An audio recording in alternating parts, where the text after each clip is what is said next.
Welcome to the OP Overwatch podcast, a show where we discuss news, content, character, strategy, and general opinions for Blizzard Entertainment's brand new team-based multiplayer first-person shooter, Overwatch. I'm your host, Jam, and I'm joined by my co-host, Jeff. How you doing, man? Fantastic. How you doing? I'm doing great. So the purpose of the podcast is to kind of discuss Overwatch. If you're listening to this right now, you probably have a general idea of what the game is, unless you accidentally stumbled into an Overwatch podcast. Don't know why that would happen. But at the time of this recording, the game is actually not out yet. We've only tried the beta. So I figured we could kind of start there and talk about, some of our opinions and what we enjoyed about the beta. But first, a little background on us. Both Jeff and I are avid gamers. We were both game testers at EA Games years back. And me personally, I generally lean more towards the fighting games, platformers, RPGs, your Final Fantasy, Super Smash Bros., Street Fighter. And for shooters, I really enjoyed Halo back in the day. Don't play a whole lot of them now, but that's one of the reasons I'm really excited about Overwatch, because it's a brand new shooter that I'm actually getting excited about. And how about you, Jeff? Yeah. Well, as you said, we were both game testers at EA.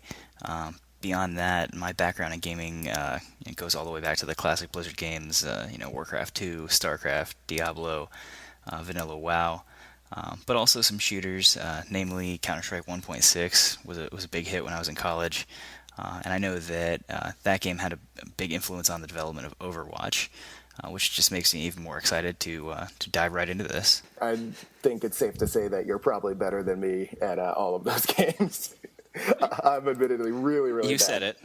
Yes, but what I like about this game is that it's Blizzard really jumping into a brand new genre, something completely different that they haven't done before. They're doing a first-person shooter.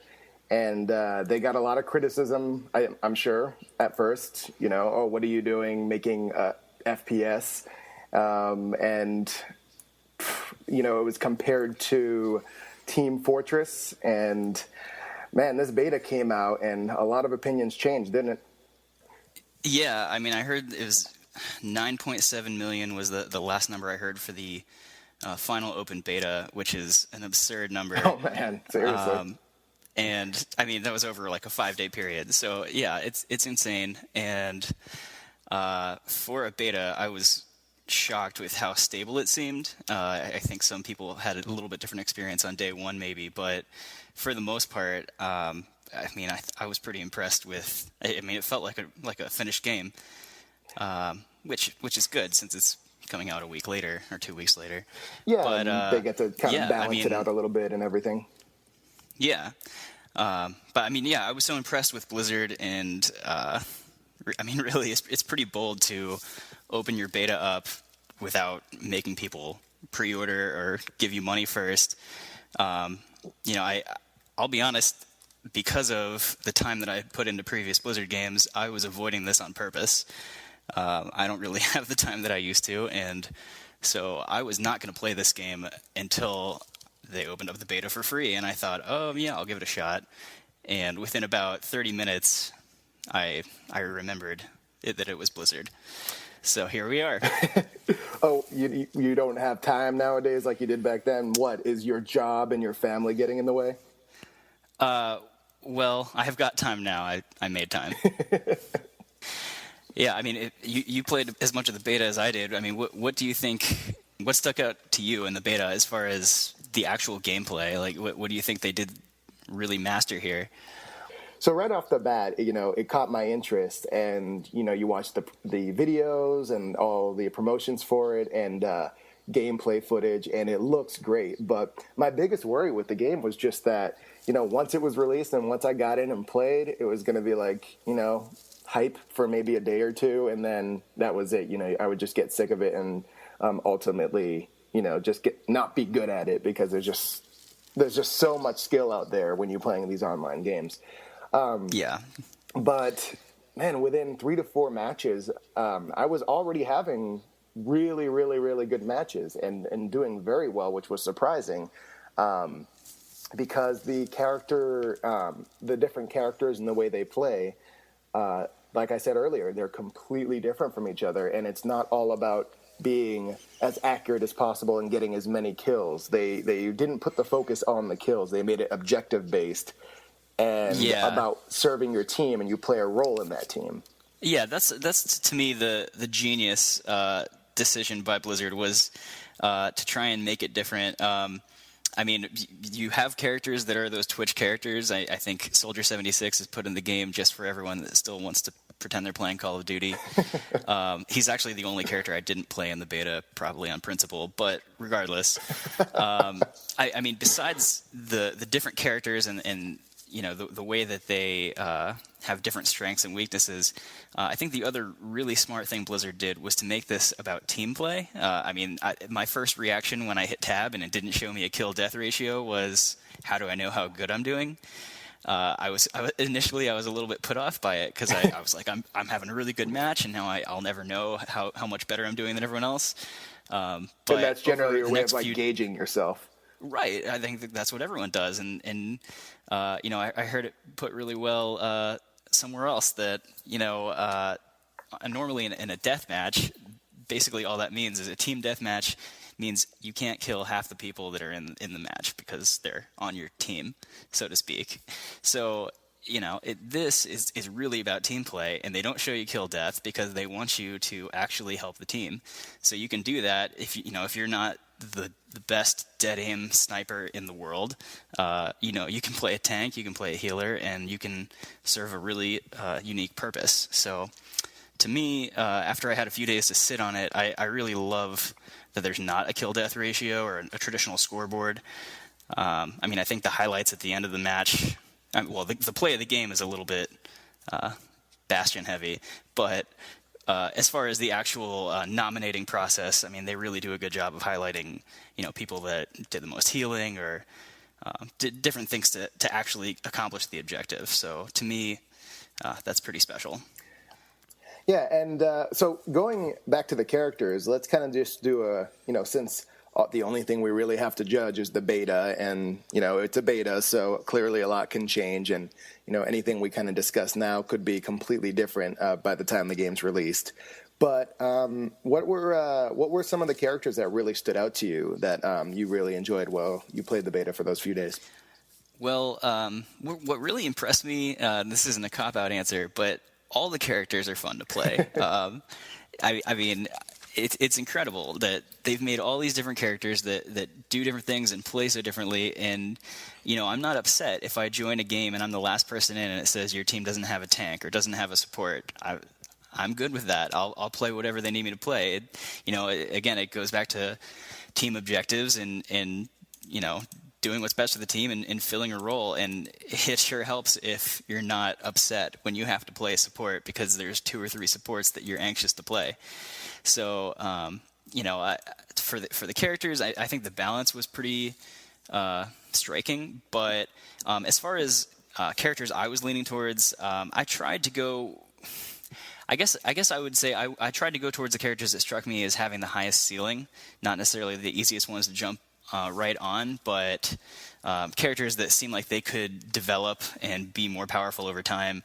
Sure, I mean, yeah. Everyone knows Tracer is you know, off the walls crazy, but once you get up to speed with her, she's pretty awesome. Genji, another character with his double jump and wall climbing. You know, the sky's the limit for him. I can't wait to see some highlights down the road. I played some Lucio, played some Zarya, which I really liked. And I think Winston is the one that towards the end of the beta, I played a little bit of him, but now that it's over and I've had some time to sit and think and have some withdrawals, I think Winston is probably going to be one of the first ones I play at launch, just because the mobility for a tank like that, the idea of it excites me in a group setting. Winston is actually one of those that was... When all the heroes were announced, you know, they had their character trailers and all of their abilities. I definitely had a few on the top of my list that I was very excited to try. Tracer, as you mentioned, was definitely at the top of that list.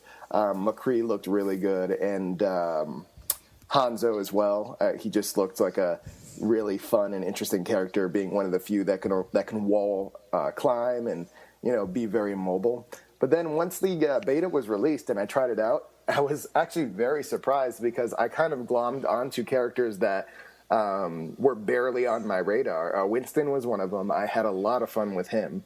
Yeah, and his ultimate is it can be a game changer if used at the right time too. And that's another thing. So the ultimate abilities, I think that's something where at least I haven't, with a lot of the FPSs I've played, haven't seen that really utilize the way it is in Overwatch. I mean, the ability to build up your character's super bar, if you will, if you're looking at fighting game terminology. And all of a sudden, you have this game-changing move for every single character that can completely turn the tide of the fight. It really adds depth to the game because it can, your team can be doing well, and then all of a sudden, Hanzo shoots a arrow with ghost dragons that can go through walls and absolutely, one shot most of the characters in the game. So yeah, it's chaotic to say the least, but it's a lot of fun.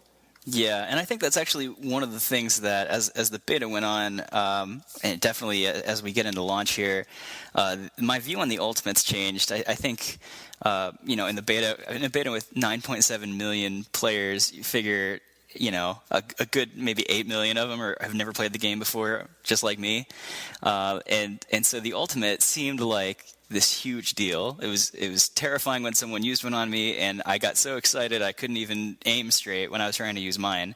And so I think as the game progresses, I think people are going to kind of change their mindset on it a little bit. I think right now everyone's just trying to get the biggest highlight. They're trying to get 5 or 6 kills with theirs. They're trying to save mercies until they can res all 5 other teammates.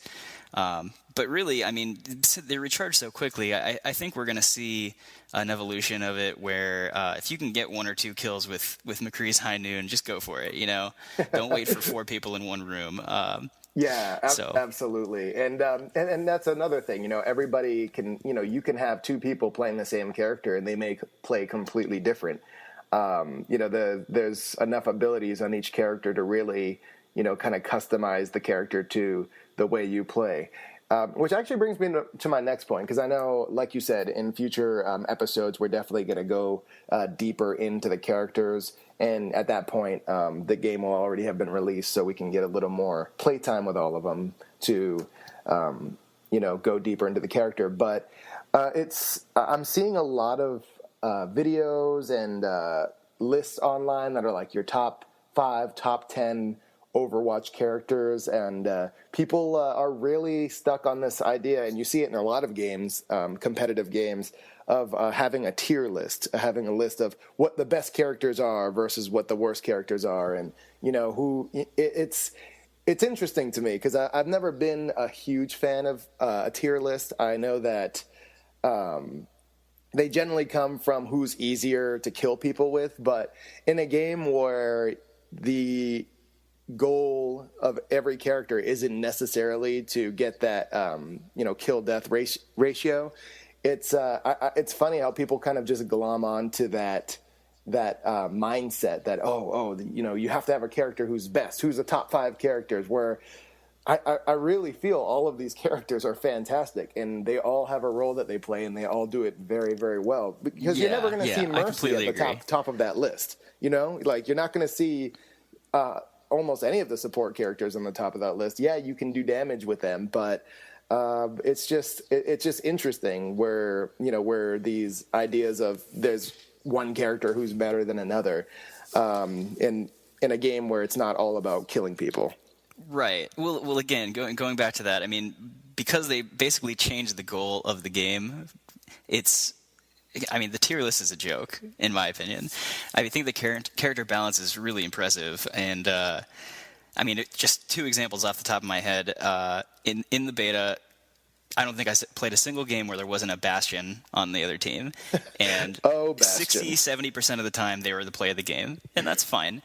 But people are saying that Bastion's overpowered, And I mean, you know, if he's just going to point at a corner and 5 people run around the corner and just run into a line of fire, yeah, he's going to get a lot of kills.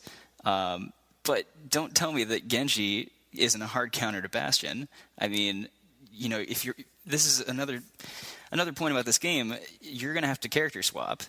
If you just go into a game and decide, I'm going to play Roadhog, and the other team is doing something where you really need the mobility of a Tracer, and you won't switch just because you picked Roadhog at first, I mean, you deserve to lose. So, I mean, the Bastion is an overpowered thing. I'm just not buying it. He's powerful, but a lot of characters are powerful. The other thing I saw a lot of with your tier list is that people really don't like Zenyatta and Symmetra. Yeah, so Zenyatta, I mean, they're going so back good to them, at what they're meant to do. It's ridiculous. Like I've seen many games where Symmetra is on the nominated list at the end because, you know, for player of the game, and the stat that it lists is how many people they teleported or what their teleporter uptime was. So nobody cares how many kills Symmetra got. Symmetra did a good job because how many teammates got teleported back because of her. Exactly. So, you know, the tier list, the character balance, I don't know. I mean, the balance is great. The tier list is a joke. No, I agree with you. It's funny because, you know, like I said, so much weight on how many kills you're doing, but we're going to completely ignore the ability to instantly transport, you know, your entire team right into the action. And you're telling me that didn't change the flow of battle at all. And I think that's something that you know, you're always going to have your haters in every game. You're going to have people that are just going to complain about characters, like you said for Bastion. I will say, if you're facing people who either don't know what they're doing, aren't familiar with the maps or the characters, or, you know, in my case, just aren't good at the game, you're gonna have you know, you're gonna have them walking straight in and just fighting, you know, head to head, which you just can't do with Bastion. So it's gonna be one of those things where, yeah, if you keep walking into a room, you die, you do it again, you die the same way, and you don't adjust your play style, and then you're gonna go online and complain that a character's overpowered. Yeah, it seems a little ridiculous to me. And I'm not saying that things won't be balanced because, you know, Blizzard obviously is going to listen to the community, but you know, when you're playing the game as a gamer, that doesn't necessarily mean you're suddenly a game designer and you know how to balance a game. It's like, if people seem too quick to jump to, oh, this character's OP, oh, this character's terrible, and not just figure out a way around it. But Right. you know, that's besides the point. That's just more, you know, the gamers being gamers, and you're gonna it's I don't know, hopefully a small percentage of people that play are like that, because for the most part people seem to be, man, I mean, some of the videos I've been seeing, people seem to be getting very creative with the characters, coming up with great strategies, and for the most part having fun with the game more so than complaining about you know, broken characters and rules and things like that. But yeah, it's a lot of fun. It feels balanced to me, but, you know, Yeah, I think that what will end up probably happening is that they'll leave it mostly as is until this competitive mode launches. I mean, going back to Blizzard's history with, you know, well, World of Warcraft especially, they always kind of balanced and, you know, buffed and nerfed classes based on what the best of the best were doing, because they would figure out if something was 1% better than it should be, and all of a sudden you've got a raid with 8 rogues or 8 hunters, and, you know, no other damage classes, and Blizzard would take a look at that and be like, maybe that's a problem. So I think the competitive mode will come first, and then, you know, then if we start seeing a 5 Mercy, 1 McCree team, or, you know, 3 Lucio and 3 Winston or something, you know, they'll take a look at that then. But right now I think it's still in the phase where you're right that it, you know, figure it out. There's characters that can pretty much counter everything. Maybe not a perfect 6-man comp, but character for character, there's not one that's unbeatable. So yeah, I'd have to agree with you, definitely.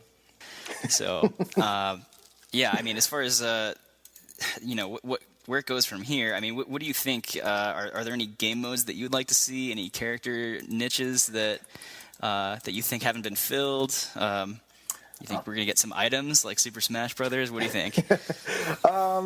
Geez, it's really hard to say. I mean, there's the game as it is right now. There's just for me so much that's been unexplored, so much to try. Where I don't even necessarily want another game mode. If they have when they have the more competitive mode or a deathmatch type mode, personally, I probably just won't be big into that because one of the things I really enjoy about the game right now is just that team aspect and working together and filling a role and really working that way. But I don't know. I think I would definitely like to see, right now, what do we have? We have 2 objective modes. It's pretty much protecting a base and then pushing the payload. Maybe more objective-based modes, beyond that, maybe, another 2 to 3 modes. There's 3 right now, technically, because there's the payload, and then there's the point A and point B capture, and then there's the neutral point, best of 3. Okay, got it, yeah. I could go for a little capture the flag personally. I know it's been done before, but I always enjoyed a good Warsong Gulch capture the flag style. That would actually be fantastic. I really enjoyed capture the flag in Halo. Maybe they'll have what was that mode where you basically had to hold on to a ball the entire time in Halo, and like you got points ticked up the longer you held it, so maybe a mode like that where it's basically the other 5 or, I guess in this case, 11 players trying to chase you down as you're trying to like escape them. Although I think Tracer might be best at getting away from people in that sense.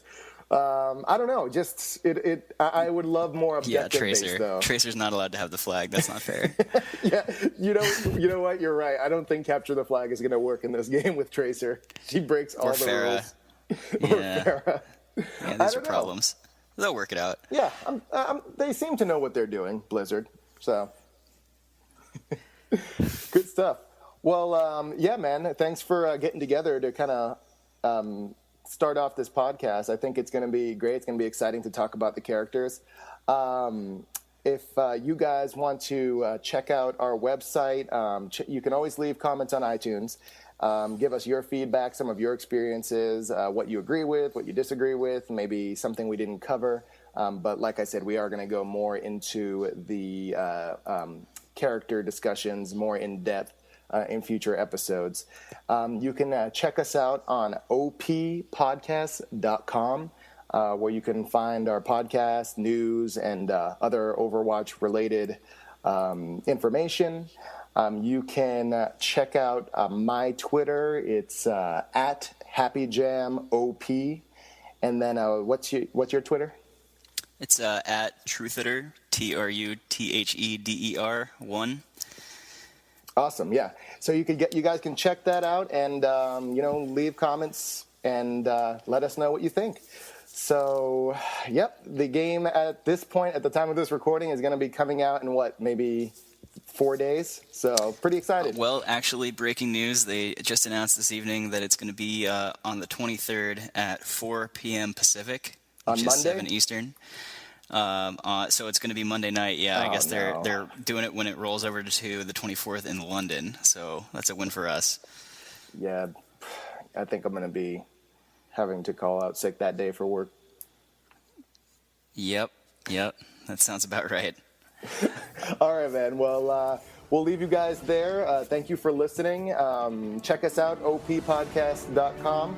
And we look forward to talking more in depth about the characters and the game modes and more Overwatch news.